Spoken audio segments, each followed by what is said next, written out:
कहानी शुरू करने से पहले वीडियो को लाइक और चैनल को सब्सक्राइब करना ना भूले। बहुत साल पहले एक जंगल में हाथियों का झुंड रहता था।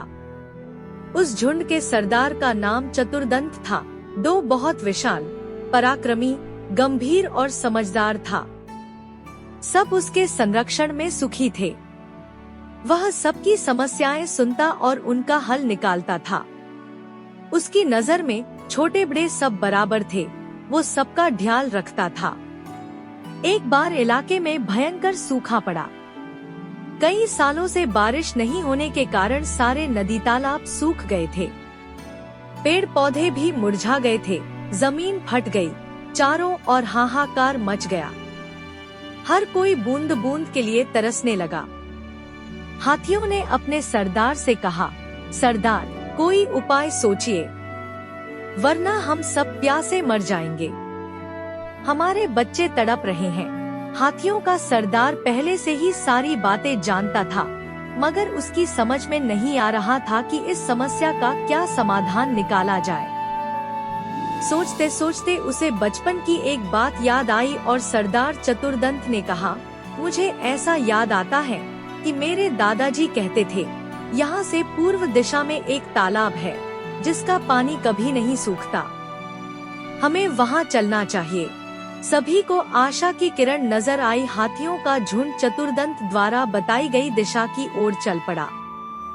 बिना पानी के दिन की गर्मी में सफर करना कठिन था। आता हाथी रात को सफर करते। 5 रातों के बाद वे उस तालाब तक पहुँच गए। सचमुच तालाब पानी से भरा था।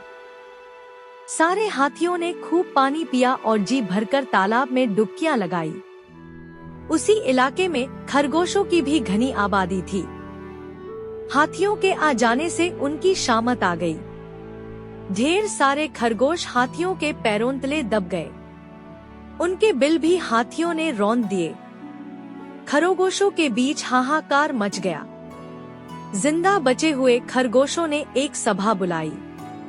एक खरगोश बोला, हमें यहाँ से भागना चाहिए। एक तेज स्वभाव वाला खरगोश भागने के हद में नहीं था।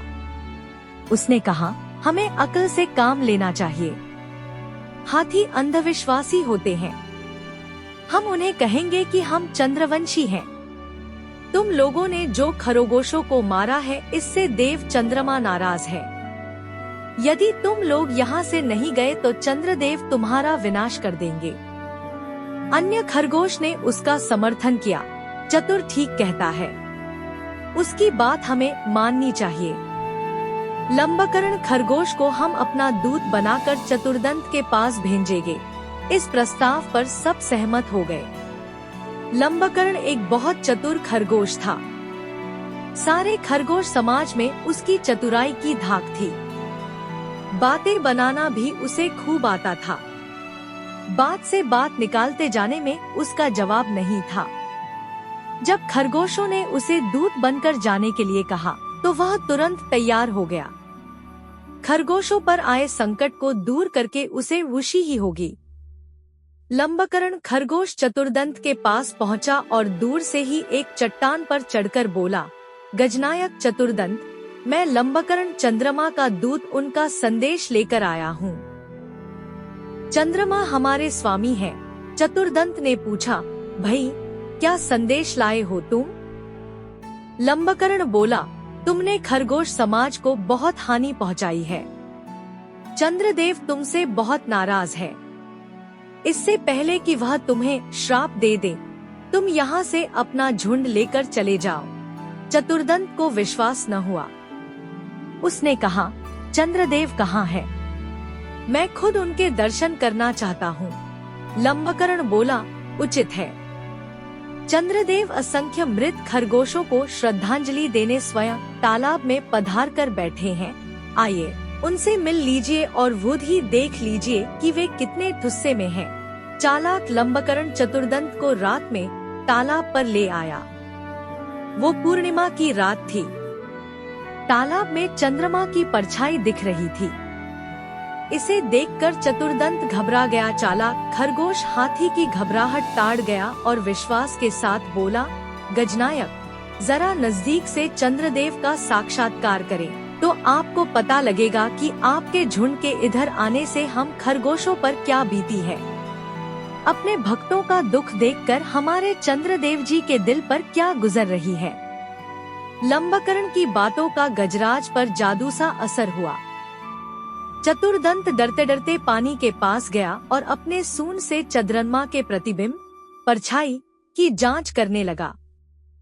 सूंड पानी के निकट पहुंचने पर सूंड से निकली हवा से पानी में हलचल हुई और चंद्रमा का प्रतिबिंब कई हिस्सों में बंट गया और विकृत हो गया।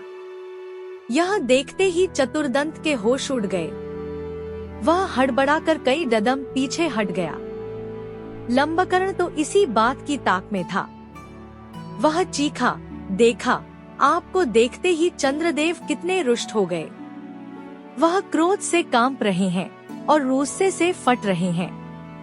आप अपनी खैर चाहते हैं तो अपने झुंड के साथ यहाँ से तुरंत चले जाएं, वरना चंद्रदेव पता नहीं क्या श्राप दे दें। चतुर्दंत तुरंत अपने झुंड के पास लौट गया और सबको सलाह दी कि उनको यहाँ से तुरंत चले जाना चाहिए।